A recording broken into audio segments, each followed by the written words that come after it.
있는 사도들과 형제들이 이방인들도 하나님의 말씀 받았다 함을 들었더니 베드로가 예루살렘에 올라갔을 때에 할례자들이 비난하여 이르되 내가 무할례자의 집에 들어가 함께 먹었다 하니 베드로가 그들에게 이 일을 차례로 설명하여 이르되 내가 욥바시에서 기도할 때 황홀한 중에 환상을 보니 큰 보자기 같은 그릇이 내 귀에 매어 하늘로부터 내리어 내 앞까지 드리워졌거늘 이것을 주목하여 보니 땅에 네 발 가진 것과 들짐승과 기는 것과 공중에 나는 것들이 보이더라. 또 들으니 소리 있어 내게 이르되 베드로야 일어나 잡아먹으라 하거늘 내가 이르되 주님 그럴 수 없나이다. 속되거나 깨끗하지 아니한 것은 결코 내 입에 들어간 일이 없나이다 하니 또 하늘로부터 두 번째 소리가 있어 내게 이르되 하나님이 깨끗하게 하신 것을 네가 속되다고 하지 말라 하더라.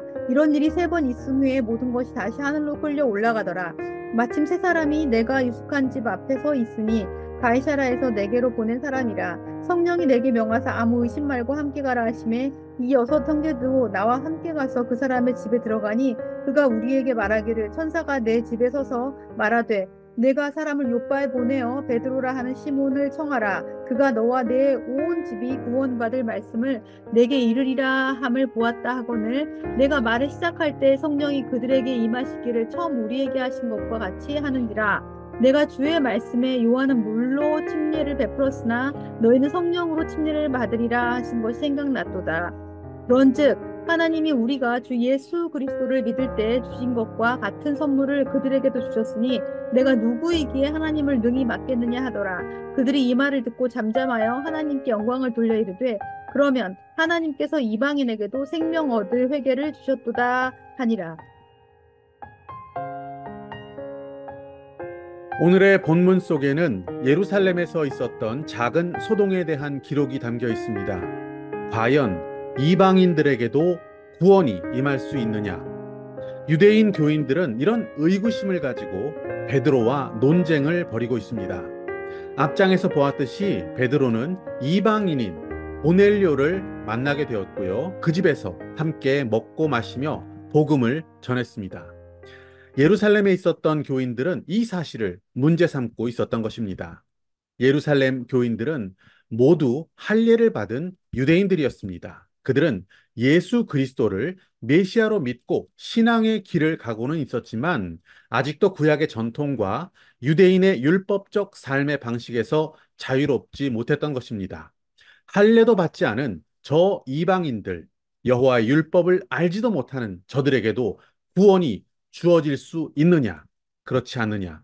이것은 유대인들에게 매우 중요한 문제였습니다.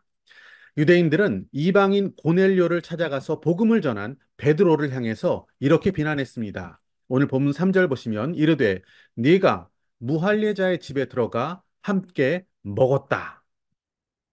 이방인과 함께 그들의 음식을 먹은 베드로를 향해서 율법의 계명을 무시했다라는 것을 문제 삼아서 질책하고 있습니다. 사실 이러한 유대인 교인들의 비판 의식은 베드로 역시 얼마 전까지만 해도 가지고 있었던 것입니다.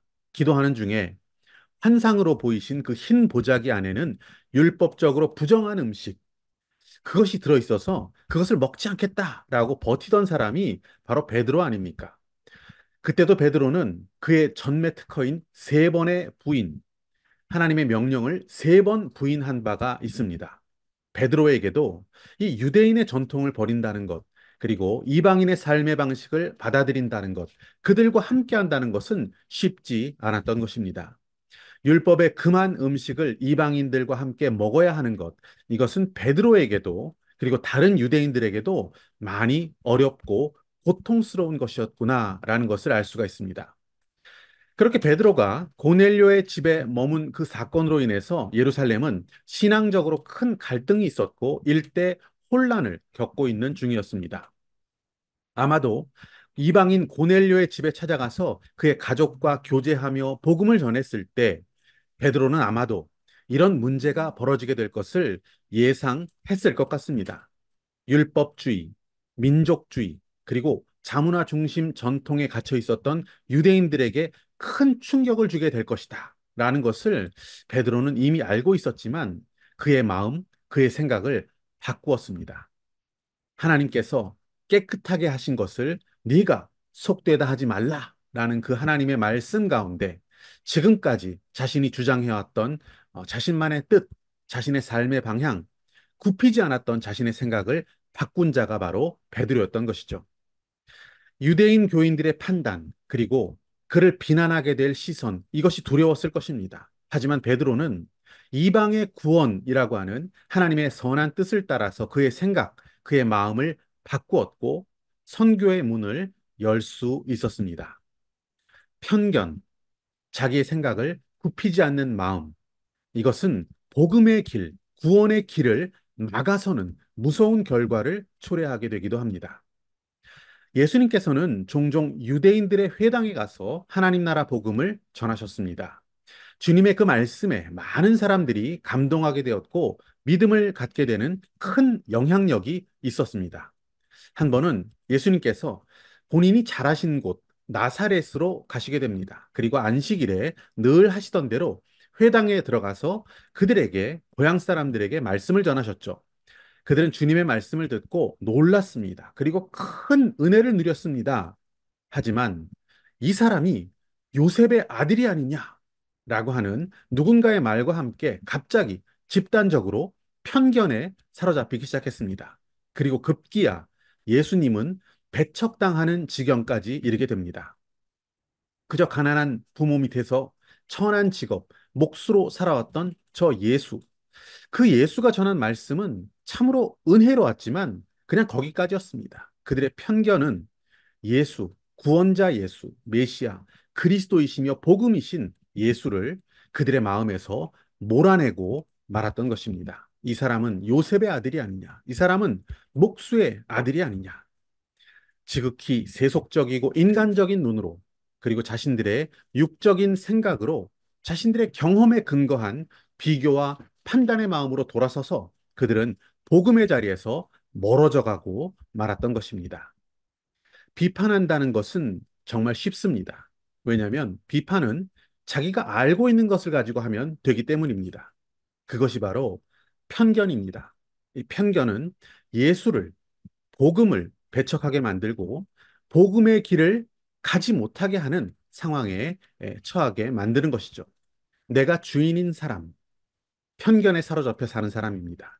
내 생각과 내 주장이 아주 강한 사람, 그 사람 역시 편견 속에 살아가는 안타까운 사람의 모습일 것입니다. 예수님을 만나서 변화된 사람들의 이야기를 우리는 잘 압니다. 사마리아 여인의 이야기, 니고데모의 이야기, 여리고의 세리장이었던 삭개오 등등. 그들은 예수님을 만나서 그들의 삶의 방식, 삶의 주인을 완전히 바꾼 사람들. 그 복음의 이야기를 우리는 많이 들었습니다. 특별히 바울의 변화, 이것은 더욱 극적입니다. 율법적인 생각과 삶의 방식에 몰두했던 바울, 그는 부활하신 예수님을 만나게 됩니다. 그리고 그가 가진 모든 것을 배설물로 여긴다라고 고백합니다. 더 나아가 바울은 갈라디아서 말씀 6장 14절에서 그러나 내게는 우리 주 예수 그리스도 외에 결코 자랑할 것이 없노라 라고 말하기까지 합니다. 자신의 삶의 주권을 완전히 그리스도께로 이양한 복음의 사람이 된 것입니다.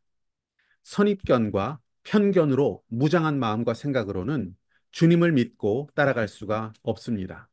오늘 본문의 유대인들은 이방을 향한 구원의 길, 선교의 길을 차단하겠다라고 덤벼들고 있습니다. 전통과 다른 것, 자신들의 신념과 다른 것은 받아들일 수 없다라고 변화하지 않겠다라고 버티고 있습니다. 그들의 편견은 마치 나사렛, 예수님의 고향에서 예수님을 산 낭떠러지로 몰고 갔던 그 사람들의 모습과도 같아 보입니다. 예수님 어떻게 하셨습니까? 편견에 사로잡혀 있었던 그들을 떠나가셨습니다. 그들의 삶에서 떠나셨습니다. 자기 생각에 사로잡혀 있는 사람들의 곁을 스쳐서 예수님은 떠나가셨던 것입니다.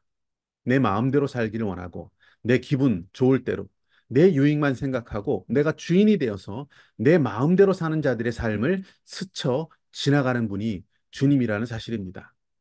편견에 사로잡힌 우리들의 삶에서 주님은 조용히 떠나가십니다. 아무런 역사도 없는 그렇게나 좋아하는 응답과 기적도 사라진 삶. 내가 주인이 되어 사는 삶을 살게 되고 마는 것입니다. 우리의 생각은 언제나 하나님의 생각과 다를 수 있다는 것을 우리는 잊지 말아야 합니다. 이사야 말씀 55장 8절을 보시면 여호와의 말씀에 내 생각은 너희 생각과 다르며 내 길은 너희 길과 달라서 하늘이 땅보다 높음 같이 내 길은 너희보다 높으며 내 생각은 너희 생각보다 높으니라. 아멘. 하나님의 생각과 나의 생각이 다를 때 우리는 어떻게 해야 하겠습니까? 베드로처럼 우리는 하나님의 생각을 따라 살아야 합니다. 물론 베드로가 세 번이나 반복해서 말씀하시도록 버티기는 했지만 결국 베드로는 자신의 생각을 바꾸게 되었습니다. 우리의 생각을 내려놓을 때 하나님께서 말씀하십니다. 그 말씀을 따라서 겸손히 변화의 삶을 살아갈 수 있는 저와 여러분이 되시기를 축복합니다.